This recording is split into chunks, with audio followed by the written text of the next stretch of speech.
పద్మశాలి మిత్రులారా, మీరు కూడా ఒకసారి ఆలోచించండి.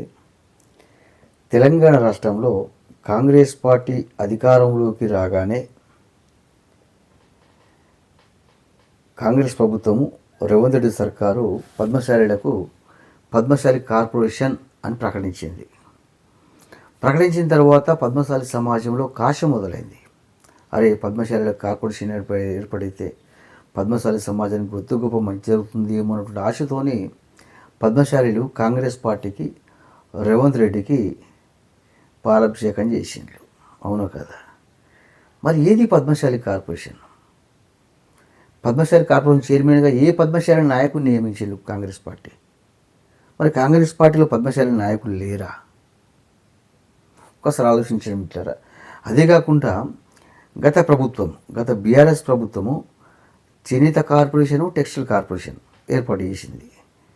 మరి అవిటివేనే కొత్తగా అయిపోయిన పద్మశాలి కార్పొరేషన్ చైర్మన్ ఎవరు? ఆ కార్పొరేషన్ అటువైంది. గత ప్రభుత్వం ప్రవేశపెట్టిన ఏర్పాటు చేసిన ఆ 2 కార్పొరేషన్లు ఈ ప్రభుత్వం వచ్చిన తర్వాత ఎవరు నియమించింది? ఆ కార్పొరేషన్లు ఎటువైనాయి? ఒకసారి ఆలోచించండి పద్మశాలి సోదరులారా, ఒక్కసారి ఆలోచించండి. ఈ సంవత్సర కాలంగా పద్మశాలి సమాజానికి కాంగ్రెస్ పార్టీ ఏమైనా చేసిందా? చేయలేదు. కనీసం ఆ కార్పొరేషన్లు ఏర్పాటైతే వాడికి చైర్మన్లు నియమిస్తే కొద్దిమందికి పదవులు వస్తాయి, కొద్ది గొప్ప పద్మశాలి సమాజం మంచి జరుగుతుంది కదా. అవును, కొద్ది గొప్ప.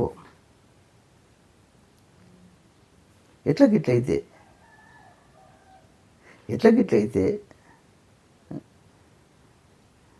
ప్రభుత్వ రంగాన్ని చెప్పిన పద్మశాలి కార్పొరేషన్ లేకపోయే, గత ప్రభుత్వం ఏర్పాటు చేసిన చేనేత కార్పొరేషన్, టెక్స్టైల్ కార్పొరేషన్ లేకపోయే, పద్మశాలి సంక్షేమం లేకపోయే, ఒక పక్క నేత కార్మికులు పుట్ట ఆత్మహత్యలు చేసుకోవట్రి ఈ సంవత్సర కాలంగా.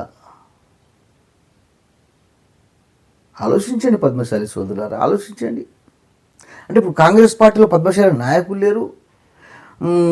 కాంగ్రెస్ పార్టీలో ఉన్న పద్మశాలి నాయకుల శ్రమ లేకుండానే పద్మశాలులు కాంగ్రెస్ పార్టీ కోటేషన్లా కాంగ్రెస్ పార్టీ అధికారంలో ఉన్నదా? ఇప్పుడు ముఖ్యమంత్రి రేవంత్ రెడ్డి గారు అధికార పీఠం మీద కూర్చున్నాడు కదా. ఆయన అధికారం రావడానికి పద్మశాలిలో ఓట్లు లేవా? ఇంత వివక్ష చేస్తే ఎట్లా నిశ్శబ్దంగా ఉంటుంది పద్మశాలి సమాజం? ఆలోచించండి. నేనేమంటున్నా పద్మశాలి మిత్రులారా, మీరు అడగండి, లేదా నేను అడుగుతున్నా షేర్ చేయండి వీడియోను.